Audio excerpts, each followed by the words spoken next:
When it comes to how much a 0.5% rate cut could help Kentuckians, it's all perspective. For many of them, it'll be a couple $100 here or there, but for folks shopping at grocery stores like these, they tell me every dollar in my pocket counts. You know, I watch every penny.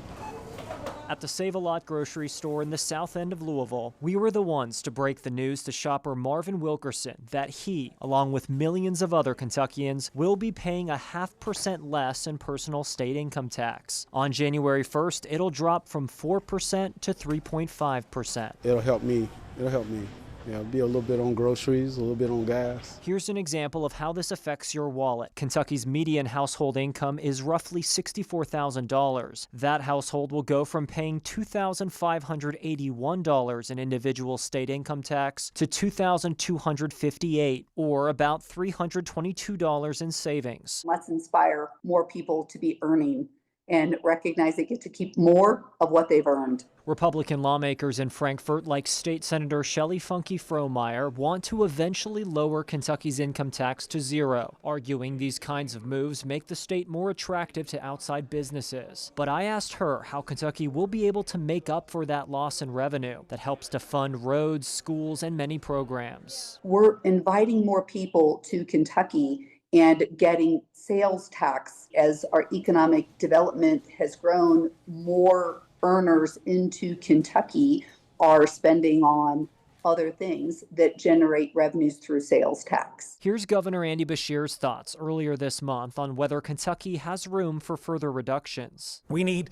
balanced sources of revenue because we have programs that are so important. I mean, if we have to make massive cuts, what happens to different programs? Back at Save-A-Lot, Wilkerson, a machine operator who works 7 days a week, tells me he likes the reduction as long as it benefits the right people. It's helping somebody, I hope it helps the general public because it usually only helps the politicians. So, I just pray for my state and my city.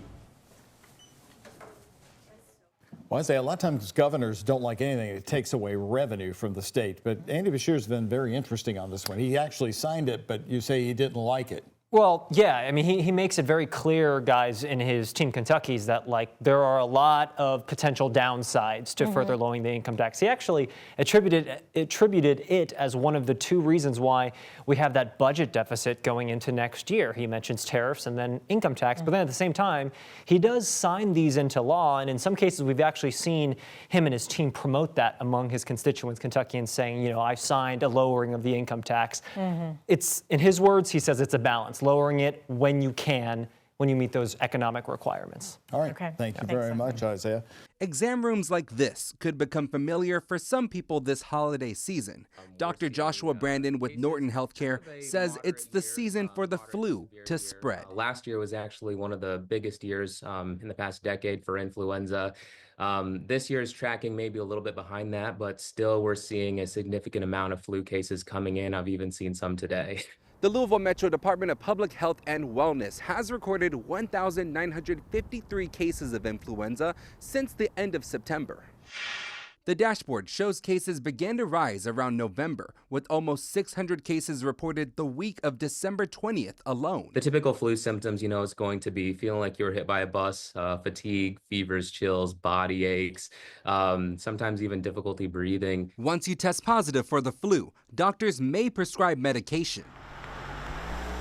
At Good Brothers Pharmacy in West Louisville, pharmacist Michaela Brooks is filling those orders. I have received a couple prescriptions for Tamiflu, which is a medication that commonly treats when people do get the flu. Dr. Brandon says the best line of defense is preventative care. This is the 2025-26 flu vaccine. This is for patients under 65 years old. Like getting the shot at your primary care office or local pharmacy. It's available upon request at Good Brothers, but Brooks noticed it's not being sought after. I haven't had any patients that have called in looking for the flu shot.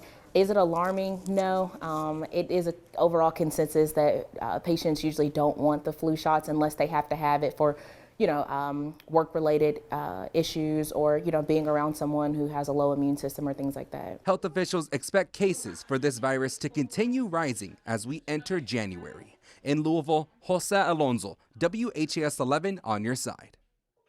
A smooth ride down River Road. No detours, no blockades, all fresh pavement for miles, for the first time in months. The only remnants of 7 months of River Road construction left behind are a few scattered curbs, a sign, and lingering headaches for Brent George, owner of Cunningham's Creekside. A lot of different challenges this year. On top of road construction, businesses along River Road, like Cunningham's, also dealt with historic flooding in April that caused them to shut their doors for weeks. This has been percentage-wise, year versus year, the worst year we've ever had. George says the challenge now that River Road is fully back open is spreading the word to customers. Everything is back to normal on River Road.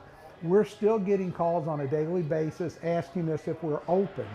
And we never closed during any of that project, but there was just an anticipation or a feeling that maybe we were.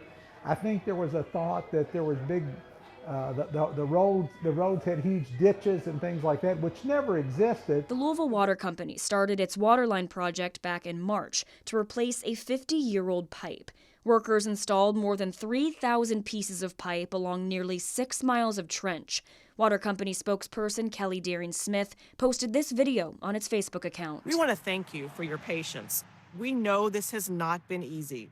For nearly 7 months, you've put up with detours and delays, all for the convenience of high-quality, safe drinking water. While more work still needs to be done along River Road, it won't be anything like what's been going on since March. The Louisville Water Company says they're planning to finish the restoration work in spring of 2026 and hoping to be completely finished by next summer. Meaning business is finally back to normal for restaurant staff. Servers and bartenders depend on tips. Other personnel depends on hours, and both of them were cut because of all the the lack of business, quite frankly. Now it's over with. Let's just get back to having fun. Just in time to ring in a new year. Along River Road, Alex Dieterer, the WHAS11 night team, on your side. Betty is 6 and Boone is 7. Betty and Boone are 2 Nigora goats that live in Bree Frederick's yard in the Clifton neighborhood. Boone is usually the first to say hello. He likes the feel of like jeans and khakis. Frederick uses their cashmere fibers for her small business. She also takes them on goat walks on Frankfurt Ave, as we showed you back in 2021. She's very proud of the goat playground and education area she's made. The whole property is only 1/10 of an acre, but it's a lot of space. While the goats may like it, it violates a new city ordinance. A code change in October that had to do with microchipping dogs and cats also says all goats need to be on at least a ½ acre of land. Which doesn't make sense, because I could have them in a tiny area on 3 acres, and that would be legal. We realize that, like every public policy issue, this is a complicated issue, and so it deserves thoughtful time and discussion. And ever since the mini horse bandit got a ticket, Councilman Andrew Owen says that they've told Metro Animal Services not to enforce this ordinance, and it is something that they will pick up when they come back from the holiday break. The grandfathering clause is what they've been talking about doing, which would mean that all existing animals would be okay, but future animals wouldn't. And a huge part of what I do and what the others do is a lot of education and advocacy. It's really important for us not to just save these 2 animals, but future goat owners. Frederick understands there needs to be some regulations around barn animals in a city environment. She hopes the council members will be open to amendments in the new year. I do think I have a lot of support here. In the meantime, Betty and Boone will finish munching their holiday wreaths. In Louisville, Travis Breeze, WHAS11 on your side. Come January 1st, a new Kentucky law will dry up drink sales of THC-infused beverages at fairs and festivals across the state. We partnered with hundreds of events in Kentucky this year. We gave out thousands, tens of thousands of THC seltzers, and we did not have a single negative experience reported, not one. CEO Eric Zipperly says Cornbread Hemp set up shop at the Kentucky State Fair, Waterfront Wednesday, and other events for the last time. The final part of Senate Bill 202 regulating THC seltzers is going into effect New Year's Day. 48 hours from now, less than. For months now, the state law banned THC drinks from bars and restaurants with the exception of fairs and festivals. Now that changes. They're the #1 way for us to acquire new customers. Zipperly says events, in the grand scheme of things, is a small part of their revenue. But he says nonetheless, the bill now limits the sale of seltzers to only licensed liquor stores by the box. Republican State Senator Julie Rocky Adams of Louisville sponsored the bill. She told WHAS11 this summer the bill is regulatory, addresses health and safety issues, and protects children. Rocky Adams said in a statement lawmakers are working with industry partners to craft updates to Senate Bill 202 for the upcoming session. We are doing that under the consideration that we're going to fix this at the federal level as well. Zipperly says the hemp industry is fighting a two-front war, state and federal. A national ban on hemp products passed when the federal government reopened. That ban will go into effect in a year. If we don't have an extension on that 1-year deadline in Q1, farmers will not be able to plant this crop. Zipperly says the industry agrees. They want the ban to hold off so hemp farmers can plant seeds for harvest and give stakeholders time to rewrite the federal bill. For now, Cornbread Hemp says while they continue to work here at their Louisville operation, they're also working in Frankfort and the nation's capital. In Louisville, Alexandra Goldberg, WHAS11, on your side. My baby. I love you. While Alexa Cisney's maternal care center is based in West Louisville, she helps support pregnant women across Kentucky as a doula, including in the rural parts of the state. Rural areas do not have access to proper maternity care. Cisney, founder of Granny's Birth Initiative, is pleased to hear Kentucky will receive $213 million from the federal government over the next 5 years to reform rural health care in the state. And these are the type of actions I want to see from the president of the country that I live in and I birth in. She's from Bullitt County, one of 109 Kentucky counties considered by the state to be at least partially rural, therefore eligible to receive some of that new funding. It's part of a larger sum of money the federal government is distributing across the country, made possible by a provision in President Trump's Big Beautiful Bill, designed to protect rural hospitals from the effects of Medicaid cuts. In the summer, U of L Health's Shelbyville Hospital was listed in one report as one of 35 rural medical centers in Kentucky threatened by reductions to Medicaid. Now, in a statement about the new funding, a hospital spokesperson said, quote, "While the full impact of recent federal policy changes is still evolving, this investment is an important step in supporting access to care for Kentucky communities." It's trying to invest it into a new structure through these community health hubs. That's why I have faith about this money. According to Kentucky Governor Andy Beshear's office, the money will go to improve maternity care and to address chronic diseases like obesity and diabetes in the highest need areas. I was a woman looking for reproductive care in Bowling Green and didn't have it. In a statement, Senator Mitch McConnell called the investment a major win, working toward a health care system, in his words, that's more sustainable. Riverside Drive residents woke up to flames illuminating the waterfront in Jeffersonville, Indiana. Firefighters spent about 3 hours battling the fire, consuming longtime restaurant Cluckers. It's definitely more than just a chicken restaurant, to say the least. Bartender Lily Tyree taking in the charred scene as crews begin to clean up. This place is very important to all of us. Overnight into Tuesday morning, the damage is clear along the riverbank. The water used to tame the flames frozen. All the moments held inside this building are now memories. I'm glad that we were able to still have our annual Christmas party before this happened, so that would be my last memory here. The aftermath leaves a noticeable gap on the Jeffersonville waterfront as questions about the future linger. I think everyone's kind of concerned about pay. There's a lot of moms that work here, single moms, who they relied on this place a lot for feeding the mouths they need to feed and keeping the lights on. Tyree says they have a tight-knit community within the restaurant, and the folks at the nearby bar, Slammers, agree. A gentleman that comes in here, his son is part owner. As soon as I heard about the news, it just devastated me for those people. And right now we're doing a collection. I'd maybe love to try to do a benefit and try to help out more. Jeffersonville Fire does not believe this was intentional, but says the windy weather made it difficult to fight. Nobody was hurt.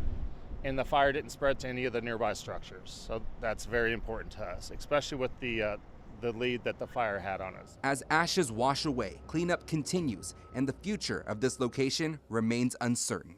In Jeffersonville, Jose Alonso, WHAS 11 on your side. Calm and quiet welcomes you to 4th Street Live. But setup is underway.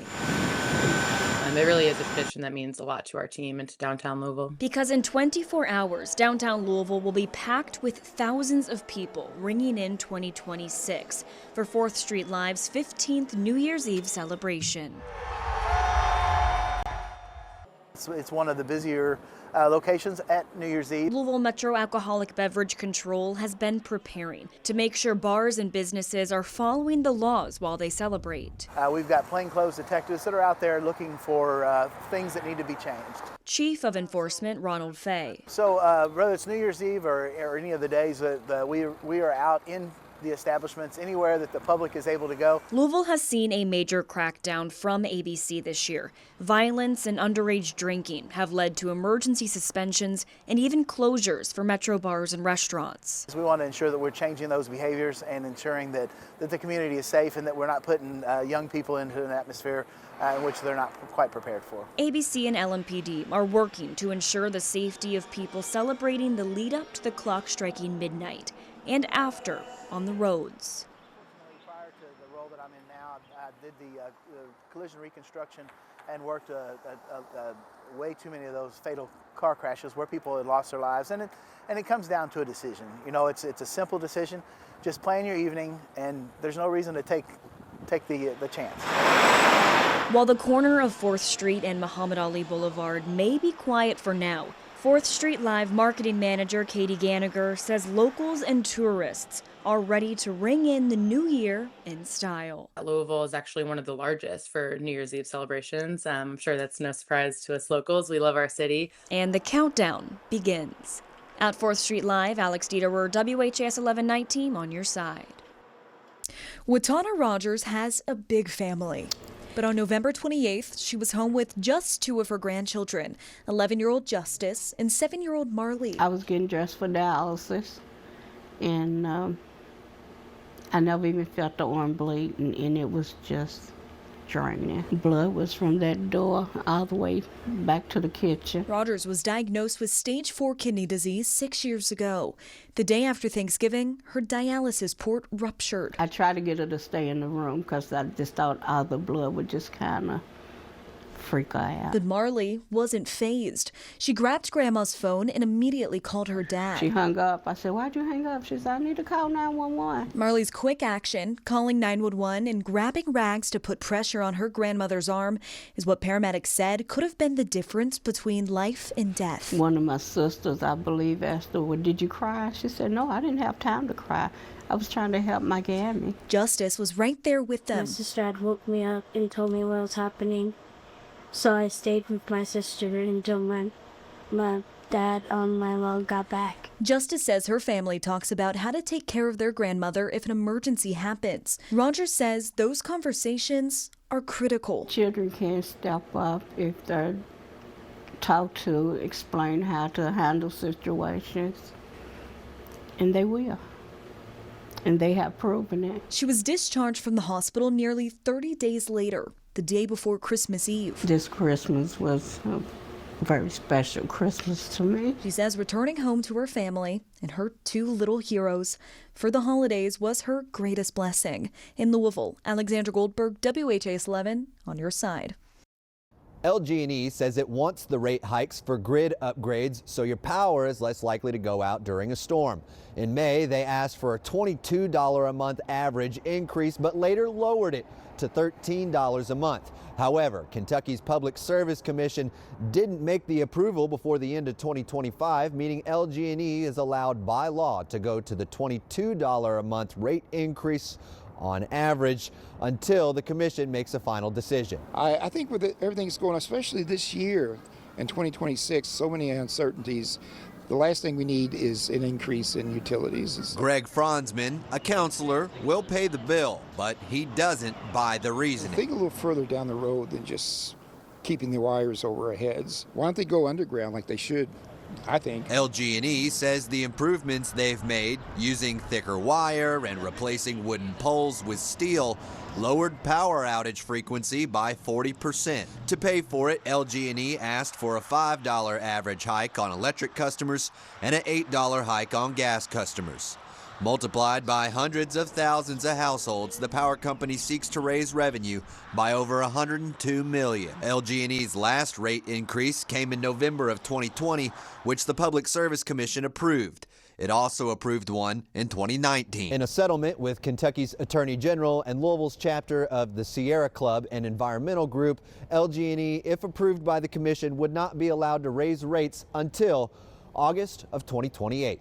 In Louisville, I'm Ian Hardwitt for WHAS 11 on your side. I do not look forward to the next 12 years, Judge, if you accept this plea, but I understand why I'll be spending time in prison. When former Sheriff Jamie Knoll pleaded guilty to 27 felonies in October 2024, the race to sell his assets was on. As of Friday, that race is over. In a new court filing, attorneys say the total pot of money raised from selling all of his assets and many of his wife's and daughters was just under $2 million. That includes 3 properties in southern Indiana and a home in Florida. It also includes Jamie's classic car collection with 43 vehicles. Some of the proceeds went to settling debts on the homes. They also had to pay the auctioneers. Court documents say Jamie stole over $3 million from his nonprofit fire and EMS company, New Chapel EMS. Judge Larry Medlock ordered New Chapel to get $2.8 million in 2024, but the funds weren't there. In Friday's order, the company, which has changed names and declared for bankruptcy,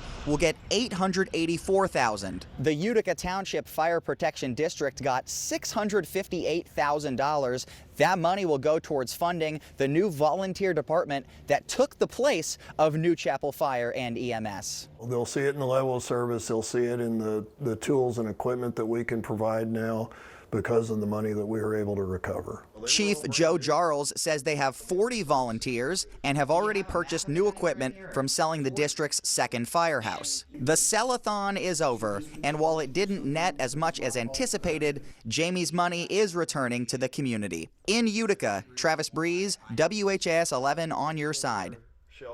He saw someone's premium increase $700 a month. Here at Family Health Centers in Louisville, insurance navigators like Ashley Shoemaker fear the cost of health care for some Kentuckians will skyrocket. So a lot of them are self-employed. They're small business owners, they're farmers, they work in the gig economy. At the turn of the new year, COVID-era tax credits that made health insurance more affordable for millions of Americans expired. It's largely the reason behind the 43-day government shutdown. But lawmakers couldn't agree on a solution before the Affordable Care Act subsidies expired on December 31st. Do you think that this could lead to more people becoming uninsured? Absolutely, and we're already seeing that. They had plans in 2025, but when they came in to shop for a new plan for this year, they saw the premium increases and said, I'll just go without. Shoemaker says they've already worked with 61 people who chose to drop their insurance. Others are choosing lower-level plans with lower premiums and higher deductibles. Shoemaker says, on average, premiums are going up by $100 a month. That's about a 42% increase. They won't stop coming to the health center for care. They will come back as uninsured patients, and of course we will provide them service. This clinic treats patients regardless of their ability to pay. Already, CEO Bart Irwin says about a quarter of patients are uninsured. That's roughly 10,000 people. So if we see an increase of 2,000, 3,000 more patients without insurance, it's really going to stress the health system. But there is a chance this isn't permanent. Yeah, I'm hoping for a belated Christmas miracle because people, people just can't afford these prices. Shoemaker is watching closely as the U.S. House of Representatives could vote in January on a Democrat-led bill to extend the subsidies for another 3 years. In Louisville, Alexandra Goldberg, WHAS 11 on your side. Out of 58 countries, Kentucky is the hardest place for us to do business, and it also happens to be our home. That Kentucky home requires business owners like Troy LeBlanc of Derby e-cigs obtain a $500 license for selling nicotine and vape products. It started on January 1st, 2026 in an effort to keep tobacco and nicotine out of underage hands. 16-year-old Ksenia Miller of Northern Kentucky is a staunch advocate. It is something that's really important just for the protection of Kentucky kids. Licensed businesses must submit to random annual inspections and face fines of hundreds of dollars if caught selling to anyone under 21. I'm not against having a license, and I'm not against having guardrails in place to ensure that young people don't get the products. However, limiting products to just a certain few products is just a monopoly at that point. LeBlanc's talking about Kentucky's requirement that only FDA-approved products can be sold. That's a short list only 4 companies have landed on. None offer a vape juice without nicotine. We're not here to get people addicted to vaping. We're here to help people quit smoking. That's why LeBlanc says he stocks high and low levels of nicotine. All the way to 0 nicotine.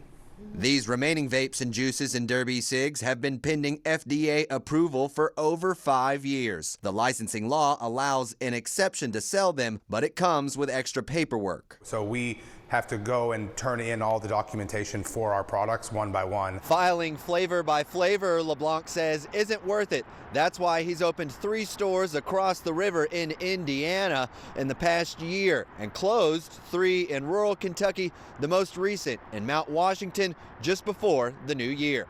In Louisville, I'm Ian Hardwitt for WHAS11 on your side.